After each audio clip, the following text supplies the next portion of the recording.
The story of the Frogman.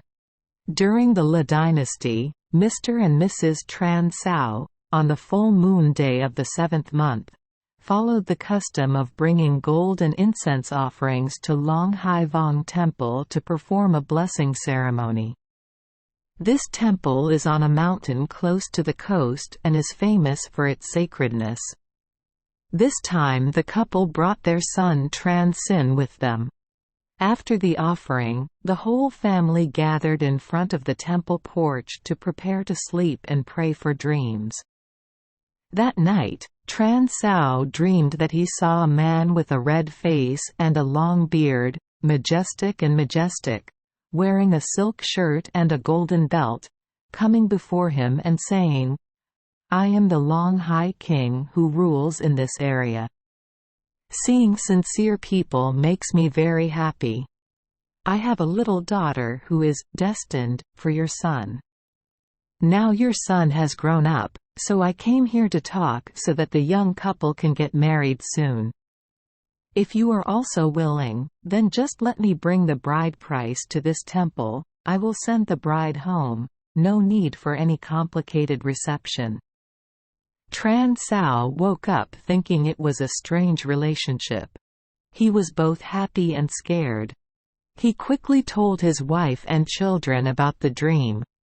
But Tran Sin and his mother did not think it was real. "Oh, dreams are impermanent, sir. Yin and yang are so different, how could I get married to that person?" Despite what his wife said, Tran Sao still believed the god's words.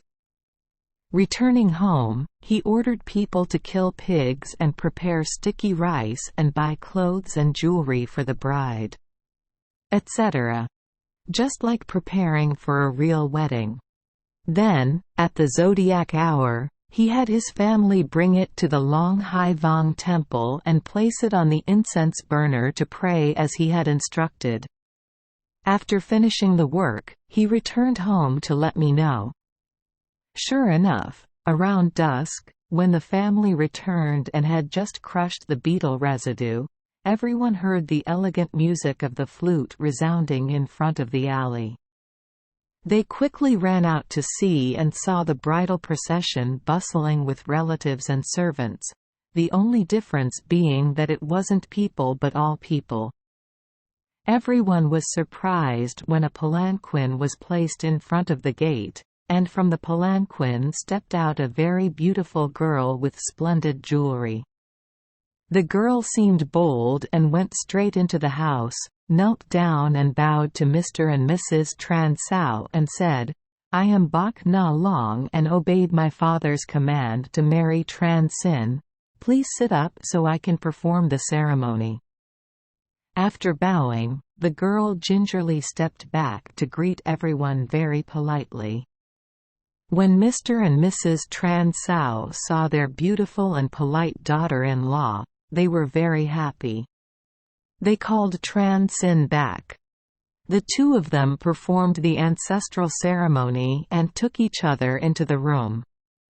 Meanwhile, Tran's family members prepared the table and invited the bride's family to sit down and eat.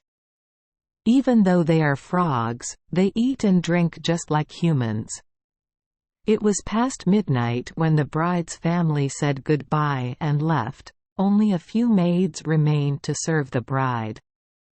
After getting married, Tran Sin was given a house by his parents and let him live on his own. The couple lives together very harmoniously. But when Tran Sin saw that his wife's servants were all frogs, he was not happy. Every time there were guests, the frog jumped up and down to serve tea, making him feel embarrassed with the guests. He just wanted to get rid of them as soon as possible, but out of respect for his wife, he didn't say anything. One day, when he went to the market and saw someone selling snakes, Tran Sin bought a few. When he brought it home, he hid it from his wife and quietly released the snake under the bed. When the frog servants saw the snake, they screamed loudly and ran away in chaos. Bok Na Long blushed and advised her husband, "Why are you so cruel to them? If you don't want them to stay in this house to serve me, then just tell me so I can let them go home, but you shouldn't do that."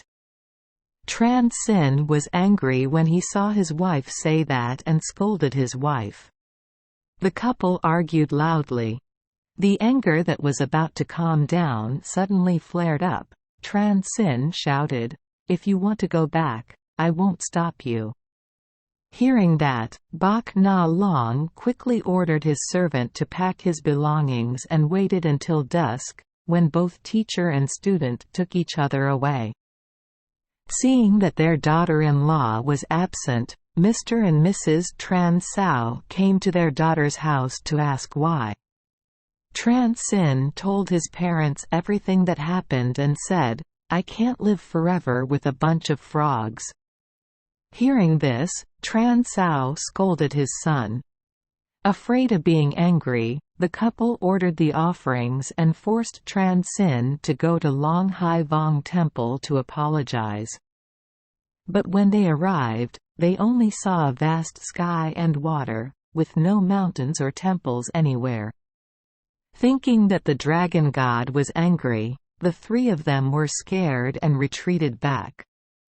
Talking about Long Hai King, when he saw his daughter returning, he became extremely angry, determined to find an opportunity to take revenge on his hated in-laws.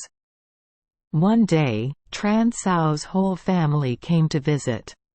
Not only did King Long Hai not receive them, but while they were away, he ordered his subordinates to sneak in and burn down the house. A blue fire naturally broke out on the roof of the Tran family's house, causing a terrible fire. Neighbors rushed to help, but the fire was too big to be extinguished. So in just a moment all of Tran Sao's assets were destroyed. Believing that it was the Long Hai King's revenge, Mr. and Mrs. Tran Sao had to wipe away their tears, borrow some money from neighbors, and set up a temporary shop to sell raw water to get by. One moonlit night, Tran Sin took his rod to the river to fish. He jerked it up one.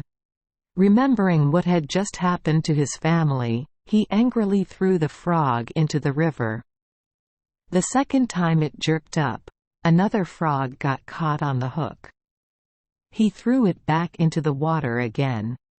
But the third time was the same as the first time. This time he caught the frog and put it in a basket to bring home. When he got home, he hung the basket on the gable and then went to bed, but the croaking sound of frogs made it impossible for him to sleep. Angry, Tran Sin got up and caught a frog to fight. The more you hit the frog, the louder it sounds. Suddenly the frog slipped out of the person's hand and jumped everywhere. Tran Sin quickly chased after him to capture him. 3 times he missed, but the 4th time he caught it. Suddenly the frog took off its guise and turned into Bok Na Long. Seeing his wife suddenly appear in his arms, Tran Sin shyly let go, covering his face with both hands, not daring to look.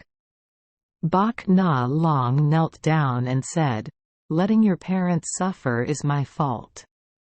Having said that, she went to her husband's parents to prostrate and apologize. Mr. and Mrs. Tran Sao helped the daughter-in-law up and comforted her. All her previous worries suddenly disappeared. Then Bok Na Long used her gold to buy land to build a house, and gradually her husband's parents' business was restored, somewhat more prosperous than before. She also took the teacher home for her husband to study. Later, Tran Sin passed the poinsettia exam. Advertising in ancient Vietnam, it seems that there was no custom of worshipping frog gods. But according to legend, in the Nguyen dynasty, Ha Tong Kien from Cat Dong village, Ha Dong, passed his doctorate in 1822. People considered him the frog god of Christmas. Therefore, the images of the above fairy tales are partly based on beliefs. Our story has some similarities with the story of the green frog god in Lu Tri Kai Bai. Trongjiang region Han Tui people worship the frog god. They are very superstitious, no one dares to catch frogs in the region. If anyone offends, that house has a bad omen. They must make offerings to the house like chickens and pigs. If the frog god is willing to forgive them, then the disaster will be over. In Hubei province, there was a man named Tiet whose son was Kan Sin. As a child, someone claiming to be a messenger of the frog god came to his house and said that the god wanted to choose him as his son-in-law. The father did not listen, but later when he went to ask his daughter-in-law several times, they were all warned by the gods in a dream, so everyone refused. One day, Kan Sin was walking along the road and suddenly a messenger from the frog god called him. Arriving at a place, I saw an imposing god sitting in the hall and then an old woman led a beautiful girl out. Kan Sin expressed his agreement. When I returned, before I could prepare anything, the wedding car arrived. From then on, they became husband and wife. Kan Sin was often angry.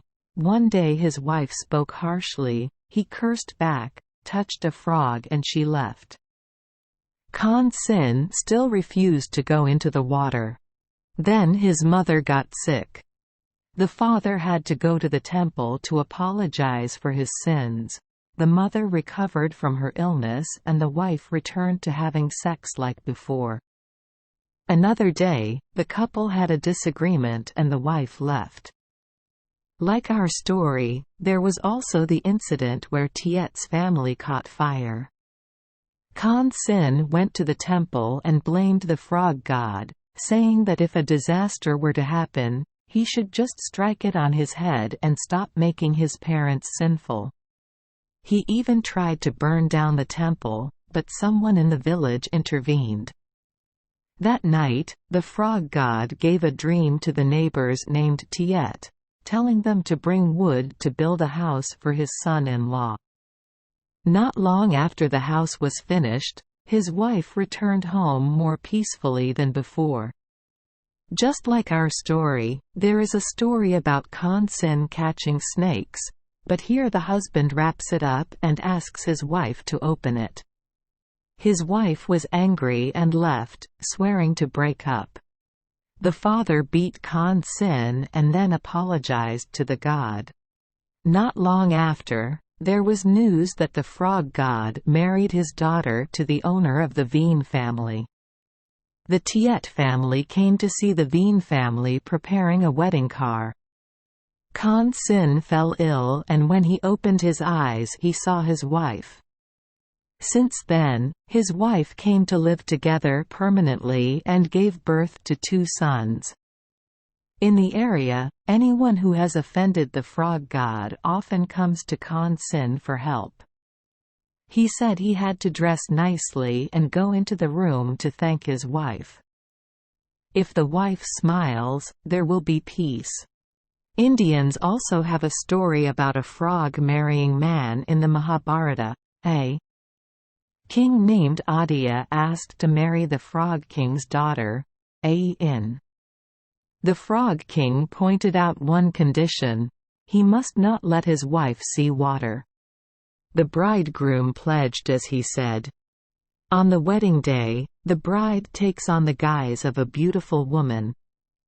The bridegroom was very satisfied. But after a while, the frog princess regained her animal form, because her husband let his wife see water, breaking the promise. Thank you for joining us for today's fairy tale. We hope these stories bring joy and meaning to your day. If you love our channel, please hit the subscribe button so you won't miss any exciting tales. Wishing you a good night and sweet dreams. See you in the next story.